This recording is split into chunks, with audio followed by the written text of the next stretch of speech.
kita rekam langsung ya. Ini masuk belum? Terus masuk rekam. Masuk ya.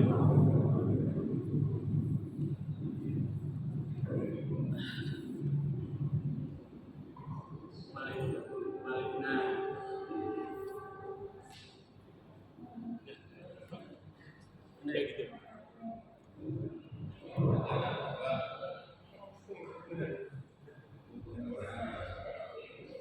Iya. Ya. Wih.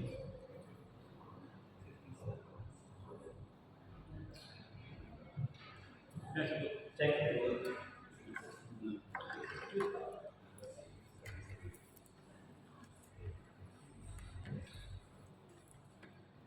Assalamualaikum warahmatullahi wabarakatuh.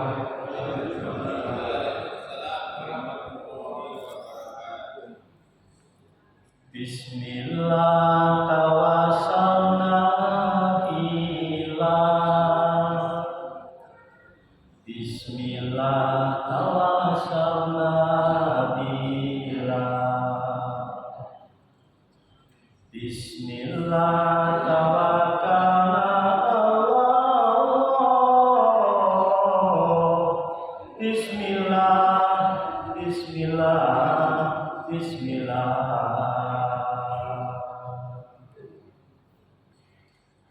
Bismillahirrahmanirrahim. Bismillahirrahmanirrahim. Bismillahirrahmanirrahim. Bismillahirrahmanirrahim. Alhamdulillahirabbil alamin. Wassalatu wassalamu ala asyrofil anbiya'i wal mursalin sayyidina wa habibina wa syafi'ina wa maulana Muhammadin wa ala alihi washabbihi ajmain. Ya Rabbi qiyamuhu bi nafsihi, ya Rabbi mukhalafatu lil hawadisi. Rabbi firli warhamni wajburni warfa'ni warzuqni wahdini wa'afini wa'fu'an. Ya Tuhanku, ampunilah aku, sayanglah.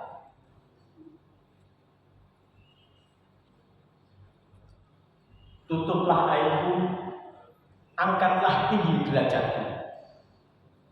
Berikanlah rezekimu, berikanlah petunjukmu. Sehatkanlah aku, ampunilah aku. Ibu bapak sejawat jamaah Masjid Baitus Salam yang dirahmati oleh Allah. Baris-baris kalimat tersebut, baris-baris doa tersebut yang minimal kita baca minimal 17 kali dalam sehari, dalam setiap duduk di antara dua sujud. Ini pernah didiskusikan panjang lebar dalam satu forum, dan ternyata kesimpulannya bahwa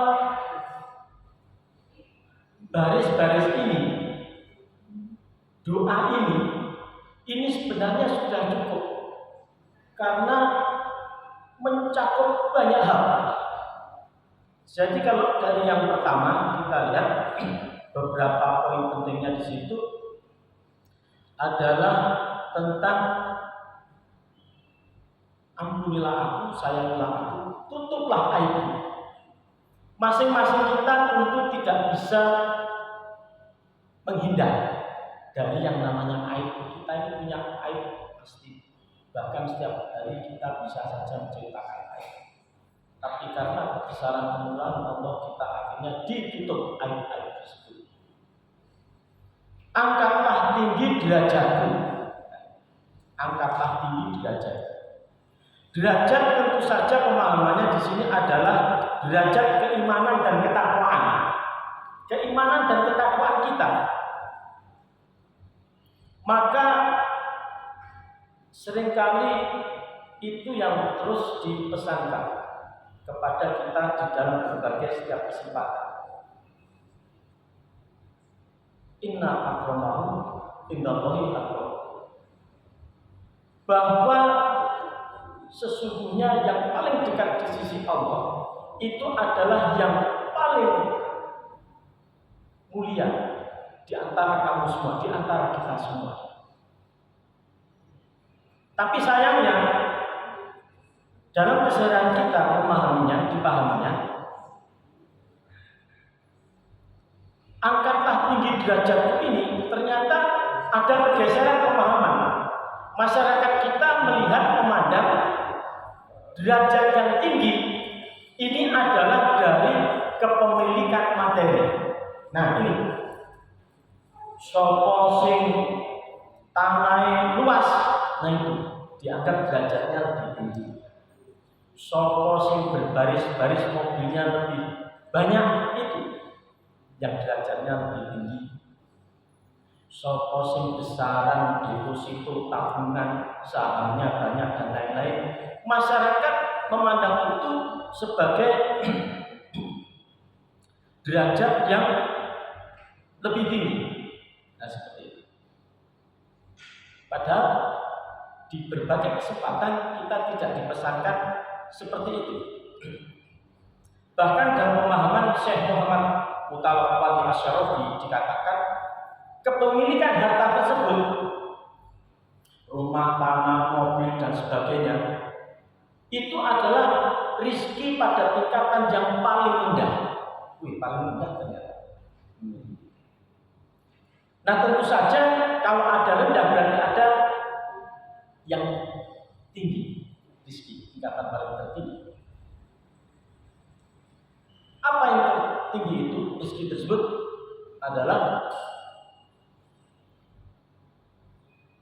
kesehatan. Wal afiyah a'la darajat. Derajat tertinggi itu adalah kesehatan. Beberapa saat yang lalu sempat disinggung oleh Ustadz Hasan, kalau nilai dari harta itu 0, kesehatan itu 1. Sebenarnya ini kalau ditarik di ilmu dunia ada penjelasannya, mohon maaf. Jadi di dalam konsep dasar ilmu matematik ekonometrik itu ada kajian yang namanya dummy variabel, Bapak. Dummy variabel itu bagaimana kita mengkuantitatifkan variabel kualitatif. Hal-hal yang tidak bisa diukur, coba kita buat supaya bisa diukur. Seneng kan tidak bisa diukur, tapi pendapatan bisa diukur. Sayang tidak bisa diukur, tapi jumlah penduduk bisa dihitung. Nah, tentu saja dalam perhitungan yang lebih berliku-liku, akhirnya kita bisa temukan bahwa harta boleh kita beli skor 0, kesehatan 1, sama seperti anak tidak sekolah 0, sekolah 1, tidak lulus SMA 0, lulus SMA 1, seperti itu. Harta 0, ketika mobil dijejer-jejer, ada mobil, tanah, rumah, 0-nya 3. Dijejer lagi dengan 0 yang lain. Tadi apa tadi? Deposito, saham, tabungan. 0-nya jadi 6. Tidak bermakna karena 0 semua. Tapi ketika paling depannya diberi 1, jadi 1 juta. Jadi bermakna.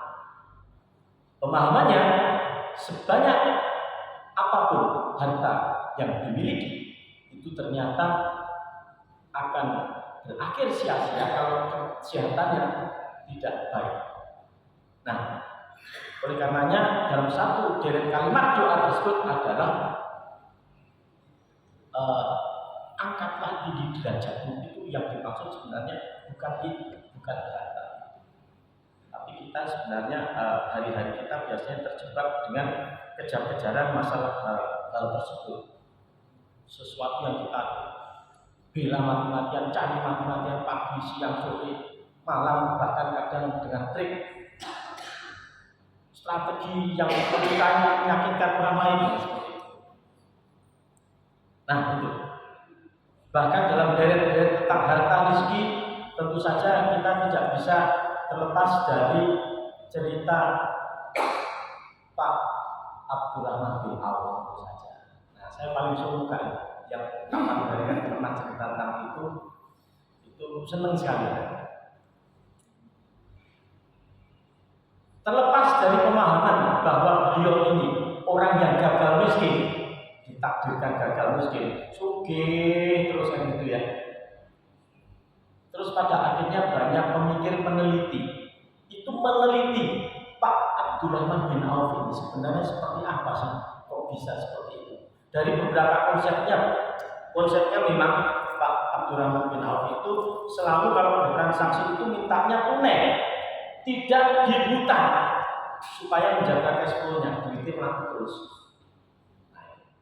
Terus kemudian marginnya sedikit aja, keuntungannya sedikit, tapi berlipat-lipat berkali-kali. Tentu saja barangnya harus berkualitas, tidak menipu dan lain-lain. Tapi kemudian ini dicari terus, dihitung terus, dikaji terus. Sebenarnya apa sih yang terjadi di Pak Abdurrahman bin Auf itu? Akhirnya muncul satu pemahaman yang disebut sebagai loss leader pricing. Nah, bayangkan Pak Abdurrahman bin Auf itu sudah kewaunan, tapi itu dipikir terus sama banyak orang. Kok iso sih mungkin? Ternyata muncul strategi yang namanya loss leader pricing. Jadi Pak Abdurrahman bin Auf itu menjualnya tidak jauh lebih tinggi dari modalnya. Dikisahkan misalnya menjual apa ya? Menjual sapi ya, sapinya Pak Sulaiman itu. Kalau misalnya sapi ini belinya 20 juta, kemudian Pak Abdurrahman bin Auf mengumpulkan banyak sapi, 20 juta gitu ya. Ini simulasi aja Bapak. Kalau yang lain mungkin dijualnya menjadi 25 juta, 24 juta. Tapi Pak Abdurrahman bin Auf berani menjual di kisaran 21 juta, 20 juta, bahkan mungkin bisa turun lagi, diturunkan sama dia. Lu rugi, ya. Kadang pada titik tertentu Pak Abdurrahman bin Auf rugi pada main produknya namanya. Nah ini, pada produk utamanya, sapi, rugi dia. Tapi harus diimbangi dengan yang lain. Artinya apa? Kalau di situ beliau rugi, akhirnya apa? Masyarakat itu berpikir bahwa tempatnya Pak Abdurrahman bin Auf itu paling murah. Akhirnya orang akan datang ke situ beruntung. Main produknya sapi paling murah. Nah biasanya orang ketika datang ke sapi di situ, dia akan membeli produk-produk ikutannya, tuku tamine, tuku tutupe, tuku saya sendiri nggak tahu jenis-jenis keperluan sapi, pakane dan lain sebagainya, sepatu sapi ya misalnya. Ini lebih gampang diaplikasikan itu kalau di era sekarang ini, misalnya untuk barang apa ya, kita beli apa? Tetap sama ya. Nah, ini membuat saya berpikir membeli baju bayi, popok bayi, bajunya murah, mungkin rugi. Nah, tapi orang datang ke situ kan nggak cuma beli baju, beli susu, tutupnya, gelasnya, mainannya, seperti itu. Itu yang ternyata terjadi, yang dilakukan oleh Pak Abdurrahman bin Auf. Maka dipahami oleh banyak peneliti sekarang ini, membahas dengan luar biasanya bahwa yang dilakukan adalah dengan strategi loss leader pricing.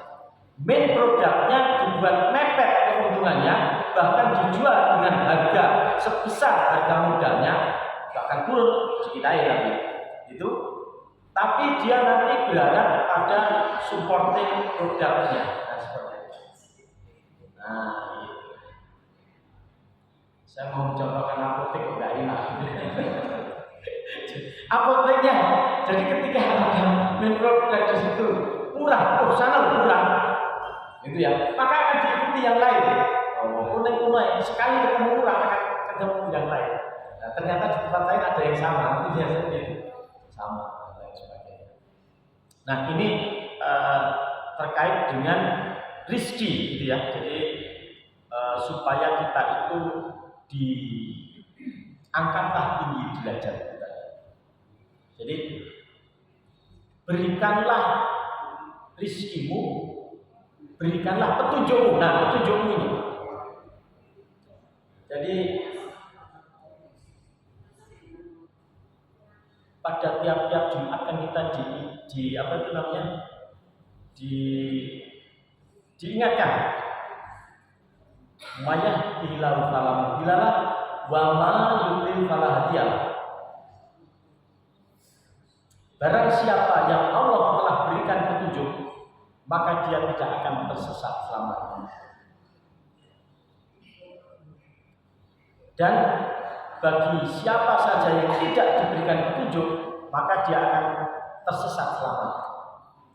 Sekali lagi ini membuktikan bahwa doa tadi, satu doa tadi pada saat duduk di antara dua sujud, ini sudah pas, sudah lengkap, cukup dengan itu saja. Nah, berikutnya tentu disambung, sehatkanlah aku, maafkan aku. Nah ini sambungannya dengan tadi. Jadi tentang terkait dengan yang namanya rizki pada tingkatan yang paling atas dari Syekh Muhammad Mutawalli Asy-Syarafi. Itu beberapa hal yang perlu bisa kita lihat, bisa kita ketahui pelan-pelan gitu ya. Nah ini sekedar pengantar pembuka yang coba mungkin bisa kita lihat, kita cermati bersama-sama.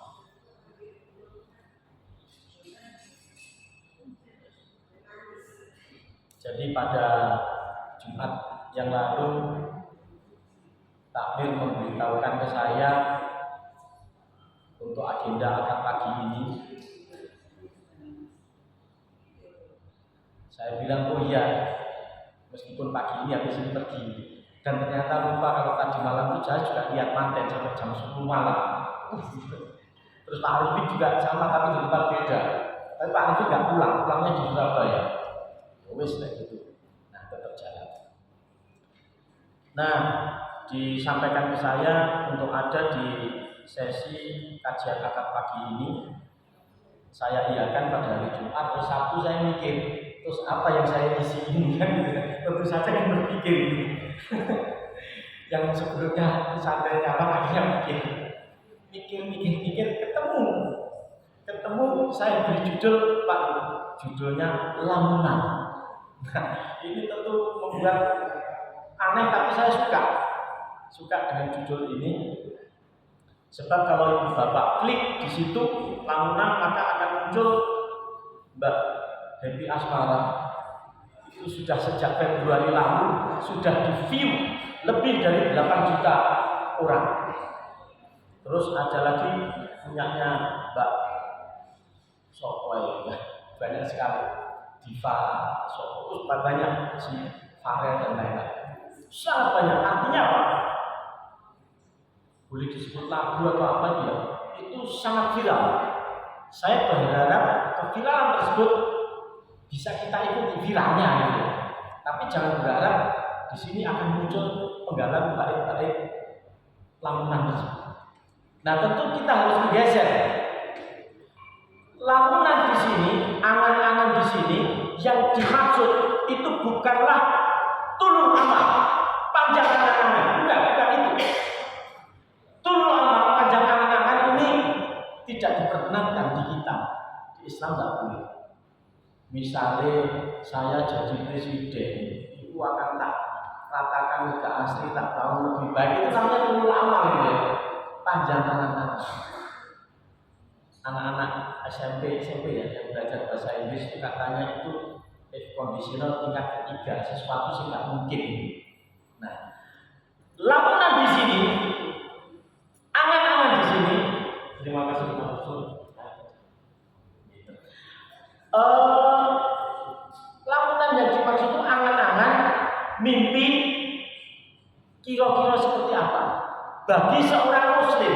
Nah, jadi yang diimpikan oleh seorang muslim itu harusnya apa sih yang diangankan? Nah, tapi saya mohon maaf, Pak Bahasa bisa dimatikan. Nah, bukan lagi.